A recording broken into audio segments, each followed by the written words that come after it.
आपका नेता में आपका एक बार फिर स्वागत है। जी तिवारी जी, हम बात कर रहे थे, आप बता रहे थे कि लोगों का पलायन हो रहा है, उसमें आप क्या कर सकते हैं? लोग पलायन अगर बेहतरी के लिए हो रहा है, ज़्यादा अच्छे रोजगार प्राप्त करने के लिए हो रहा है, अच्छी पढ़ाई लिखाई के हो रहा है, तो ये पलायन सारे तो देश में आप हो वो रहा है। सुविधाएं मुहैया क्यों नहीं करा पा रहे सारे हैं? नहीं हो सकता है कि हम यहाँ पर public school, Doon public school यहाँ है, आप दून स्कूल सारे देश में बता दीजिए इसकी जैसा बड़ा कहाँ पर है? अच्छा, विल्हेम स्कूल के बराबर कौन सा है? लेकिन ये जो लोग यही नहीं एजुकेशन एक ऐसी चीज है जिससे समाज का निर्माण होता है। ठीक, अगर यहाँ पर हम बेहतर एजुकेशन नहीं दे पा रहे हैं, जहाँ पे लोग खुश हो सकें, जहाँ चिकित्सा की सुविधाएं नहीं है, जहाँ लोगों को अगर वहाँ से बसेस चलती भी हैं तो रामनगर से ना चलकर काशीपुर से चलती हैं, उसके बाद लोगों को उनमें दिक्कत यह है कि बसेस 80% बस दिल्ली तक जाती है, 20% जाती है देहरादून तक। उसके अलावा फिर गलत खबर दी गई। वहाँ पर जहाँ बस अड्डा जो है वो बनाने का सिंचाई विभाग की भूमि थी, वो जी, जहाँ पर बस अड्डा बनने की बात थी, सिंचाई विभाग की ज़मीन भी पर्याप्त नहीं थी।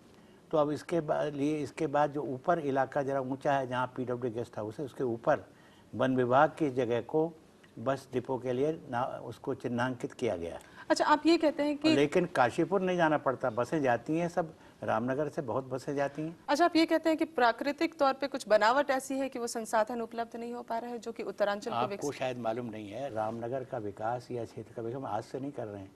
उत्तर प्रदेश में भी तो ये उत्तरांचल फिर जनता आपसे नाखुश ही नहीं है। चलिए, मैं आपसे एक सवाल ये करना चाहूंगी कि आपने कई बार ये इच्छा जताई है कि आप पद मुक्त हो जाएं, तो क्या आपने अनिच्छा से ये पद स्वीकार किया और क्यों आप बार बार इस बात को कहाँ कह रहे हैं?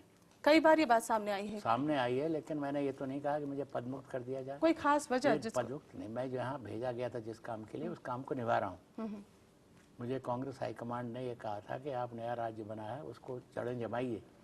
अब जितनी काम हो सकता है उतना मैंने किया है। लेकिन आंकड़े जो हमने आपसे मिलने से आने पहले हमने जो रिसर्च किया, हमने जो आंकड़े निकाले, अभी आप सुनिए, अभी कहाँ जी, आपकी फहरिस्त लंबी क्या? नहीं तिवारी जी, इतने अच्छे काम किए हैं, लेकिन क्या वो अच्छे काम कहीं दब जा रहे हैं इन चक्करों में कि आपके ऊपर आरोप कुछ ज्यादा?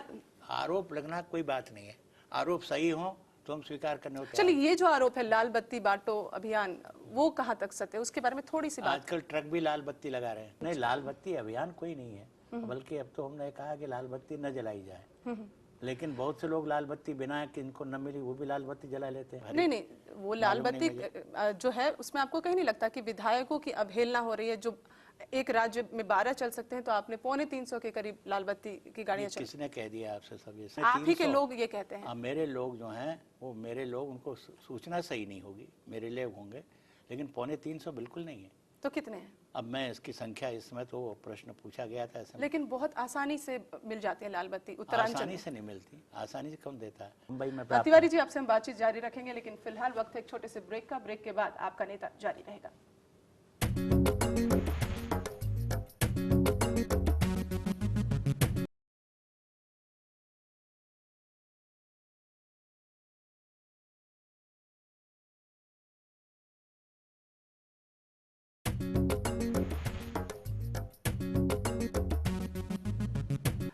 आपका नेता में एक बार फिर आपका स्वागत है। तिवारी जी, बातचीत को आगे बढ़ाते हैं। आप पर तमाम आरोप लगते रहे हैं, उनमें एक है कि कहीं ना कहीं जो राशि है वो बहुत ही आसानी से लोगों तक पहुंचे। जो आपका विवेकाधीन कोष है वो कई राज्यों तक आसानी से पहुंचा। इसमें आपकी सच्चाई जानना चाहूंगी, कितनी सच्चाई है? देखिए, ऐसा नहीं है, कई राज्यों तक पहुंचा विवेकाधीन कोष। अगर कोई स्वतंत्रता संग्राम सेनानी तो अपनी बात कहीं पर किसी ने कही कि मैं इस कठिनाई में हूँ, तो विवेकाधीन कोष से कहीं मदद ऐसी कोई हो गई होंगी। ऐसे ही लखनऊ आखिर पुराना उत्तर प्रदेश रहा है, वहाँ से पड़ोस में किसी ने कोई सहायता मांग ली होगी, वो उनको बीमारी के लिए तुरंत कैंसर हो गया, पैसे की ज़रूरत है, तो ऐसे में कहीं राज्य, बाहर के राज्यों को दिया गया होगा किसी जगह। नहीं, विवेकाधीन कोष जाहिर सी बात है, विवेकाधीन कोष से ही मैं कह रहा हूँ, जाहिर सी बात है कि विवेकाधीन कोष में दूसरे राज्यों में भी विवेकाधीन कोष में ऐसा नहीं है कि अपने ही राज्य में दिया जाए। वो मुख्यतः हमने, मेरा ख्याल है कि मात्र 3-3.5 साल में 3 करोड़ बाहर के राज्यों में दिया गया। लेकिन क्या इस बात में सच्चाई है कि आपका जो राज्य है उसके ऊपर 18,000 करोड़ का लोन है? कहाँ कर्ज है? किसका? उत्तरांचल के ऊपर 18,000, तकरीबन 18,000 करोड़। देखिए, ये कर्ज जो है ये उत्तरांचल का नहीं बल्कि यूपी के कर्ज का एक हिस्सा हमको मिला है, पुराना विरासत में मिला है कर्ज इसका बहुत कुछ। ऐसे भी ऋण होते हैं जो हमें मिलते हैं भारत सरकार से, उसमें कहा जाता है कि इतना % ऋण होगा, इतना फीसदी अनुदान होगा और इतना फीसदी ऋण होगा, इतना फीसदी आपको देना होगा। जब 3 पृथक राज्य बने उसमें उत्तरांचल को सबसे पिछड़ा माना गया था, तो आपके आने के बाद से ये तकरीबन 3.5 साल का कार्यकाल रहा है, कहीं ना कहीं जो ग्रोथ रेट है उसमें आप बढ़ोतरी देखते हैं, क्योंकि जो नेशनल टारगेट होता है वो होता है 8% का, लेकिन आपका जो पहुंचा है वो 6.8% तक पहुंचा है जो आपके कार्यकाल में रहा है, तो आप इसको सही मानते हैं? 6.8 ग्रोथ रेट होना प्रतिशत प्रत्येक, आप हर साल जोड़िए कि 6.8 इस साल, 6 अगले साल, अगर चक्रवृद्धि रूप से आप देखेंगे तो इसका क्यूमुलेटिव इफेक्ट कुल मिला के जो प्रभाव पड़ा है यहाँ के अर्थनीति में वो क्या है? आखिर जो अपर हिमालय, मध्य हिमालय, लोअर हिमालय, दून घाटी, हरिद्वार और उधम सिंह, लेकिन आपकी अपोजिशन आपके लिए कुछ और ही सोचती है। आइए हम आपको दिखाते हैं। जहाँ तक सफलता और असफलता का सवाल है, तिवारी जी असफल ही रहे हैं। यहाँ से यहाँ के लोगों ने उन्हें जिता के भेजा, तो उनका दायित्व बनता था कि यहाँ की जो मूल समस्याएं हैं कम से कम उनका तो निराकरण हो। असल में उनका जो आपसी पार्टी में जो मतभेद चल रहा है उसके कारण अपने विधायकों को खुश करने में ही वो लगे रहते हैं। और यहाँ तक कि मैं आपकी जानकारी में भी आ गया हो गया कि किस तरह की रेवड़ियाँ बांटी जा रही हैं। लाल बत्ती के अलावा वो आज दूसरे प्रदेशों में भी, इस लिस्ट में कम से कम 13 प्रदेश ऐसे हैं जहाँ उन्होंने अपनी विवेकाधीन कोष का मैं तो ये कहूँगा कि दुरुपयोग किया है। देखिए वो तो ये हमेशा ही कहेंगे, अपोजिशन क्या कहेगा। लॉर्ड रैंडोल्फ चर्चिल के पिताजी थे जो, उन्होंने एक बड़ा ऐतिहासिक बात कही थी। जब ग्लैडस्टन डिजराइल डिबेट हो रही थी इंग्लैंड की हाउस ऑफ कॉमन्स में, तो उन्होंने कहा कि रैंडोल्फ चर्चिल ने बोलते हुए, वो कंजर्वेटिव पार्टी में थे, तो उन्होंने कहा कि उनसे किसी ने कहा कि आप हर काम में विरोध कर रहे हैं, क्या बात है, हर चीज़ का विरोध कर रहे हैं। उन्होंने कहा the business of the opposition is to oppose and not to support the government. एक मैं थोड़ा दिखाना चाहूंगी अपने दर्शकों को भी, एक आर्टिकल किसी पत्रिका का है, इससे मैं आप जुड़ी सवाल भी करूंगी। महिला प्रेम में लुटाया प्रदेश को, ये जो कहता है, ये कहाँ तक सच है ये आर्टिकल? ये बिल्कुल ऐसा क्या कहें, ये ऐसा है कि जिन पे कि हम मानहानि का द्वारा कभी दोबारा नहीं कह सकते। महिला प्रेम, अगर आपसे मैं बातचीत कर रहा हूँ और आप महिला हैं तो ये महिला प्रेम कहलाएगा? ये कहा जाता है कि आप कोई अपनी करीबी महिलाओं के लिए थोड़ा ज्यादा आप उनको नवाज देते हैं। बात तो आप ये खबर उठी थी कि 22 साल की एक लड़की को लाल बत्ती बहुत आसानी से मिल गया, राज्य मंत्री बना दिया गया। जी आप देख सकते हैं, इसमें कई युवतियों के नाम है, मैं आपको दिखाती हूँ, जैसे संतोष चौहान, संतोष कश्यप, उषा नेगी। तो ये आप फिर वही आपने जाए किसी को आपने नाम महिलाओं के साथ, महिला विरोधी हैं क्या?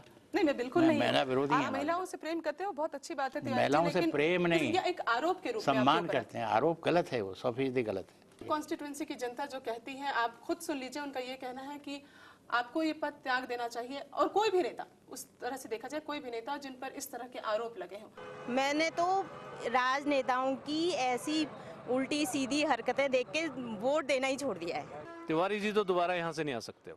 एक जवान आदमी को होना चाहिए चीफ मिनिस्टर मेरे हिसाब से। मैं ऐसी बात का कोई जवाब नहीं देना चाहता जिसका कोई आधार नहीं। जी लास्ट क्वेश्चन तिवारी जी, बस नहीं, लास्ट। आप बड़ा अन्याय कर रही हैं हमारे ऊपर। हमने जो जनता से बात की, उन्होंने आपको अलग अलग तरह से मूल्यांकित किया। 4%, 5%, 3% देंगे हम। आपने प्लानिंग को देखा है, डेवलपमेंट को देखा है, आपने तमाम अलग अलग सेक्टर्स में काम किया है। फाइनेंस को देखा है, एक्सटर्नल अफेयर्स को देखा है, इंडस्ट्रीज को देखा, दुनिया को देखा है, लेकिन ऐसे इंटरव्यू नहीं देखे।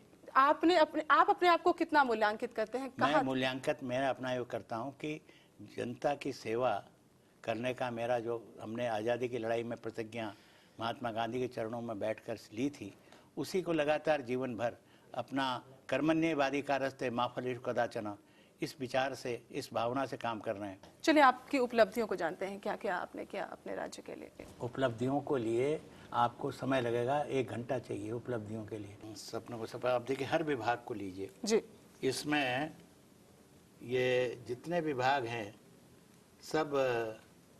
सबका उल्लेख है जी, और पूरा वर्णन उसका है। हरिद्वार हर जिले में, अभी हरिद्वार तब और अब 2000 और 2004 के बीच, इसी तरह हर जिले का छप रहा है। जब आप कहीं जिलों के दौरे में जाएंगे तो आप इसके बारे में जिलों में जाकर आप इसके बारे में जानकारी कर सकते हैं। टेरी डैम पूरा होने वाला है, तो वो तो उसमें अब हाईकोर्ट का फैसला आज कल में ही होने वाला था, 2-4 दिन में, जिसमें कुछ स्टे ऑर्डर हुआ था कि पूरा वो नहीं मिला है।